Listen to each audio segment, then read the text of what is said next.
I'm Pamela Powell, film critic for the Daily Journal's Real Talk. Movies, everyone loves them. Opinions, everyone has them. But your opinion is the one that matters in reviewing films. That's what makes the Daily Journal's web series different. You become the critic for the newly released film. Now sit back and see if we agree on a film, or do we agree to disagree. Welcome to the Daily Journal's Real Talk. I'm Pamela Powell. Today's film is The End of the Tour, starring Jason Segel and Jesse Eisenberg. It's a film based on the true story and the book written by David Lipsky, a Rolling Stone magazine journalist.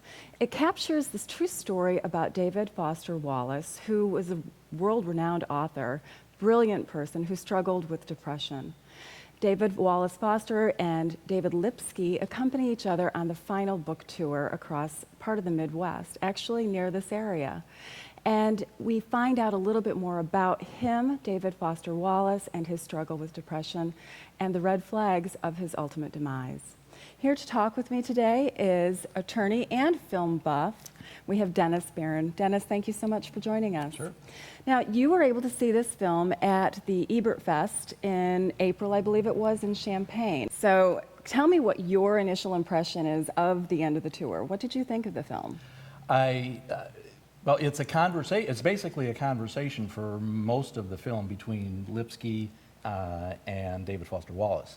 I had been, and that's the action. It's not an action-filled film. As you said, it's not like this action-packed kind of film. It's a film about dialogue and about these struggles that both men have.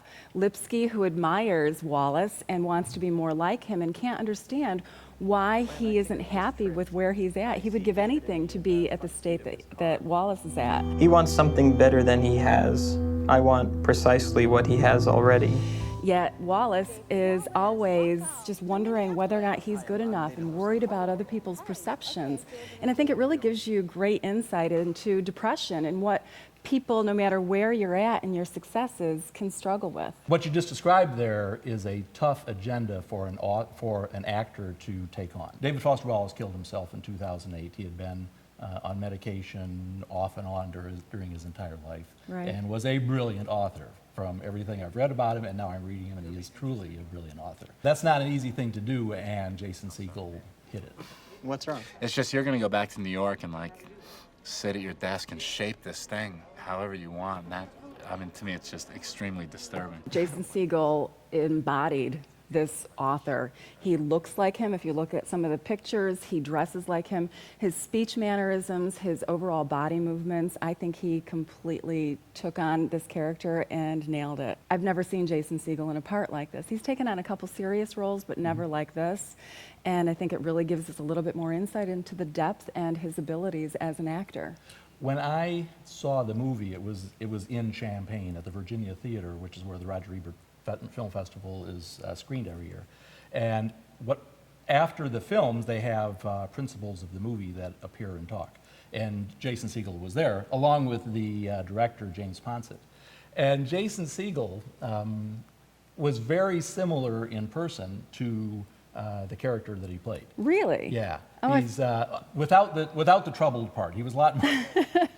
the character, David Foster Wallace in the movies, is troubled. Right, to say the least. He's got all kinds of demons he's dealing with. And that's sort of how Jason Segel appeared. He was very interesting and a very intelligent person, and similarities to the character that he played. Did he share with the audience any insight as to playing this character? I mean, this is one of the great things about going to film festivals, is that you do get a chance to talk with and ask direct questions to these principals. He was totally apprehensive about how his acting job was going to be received, because it was different for him, he said.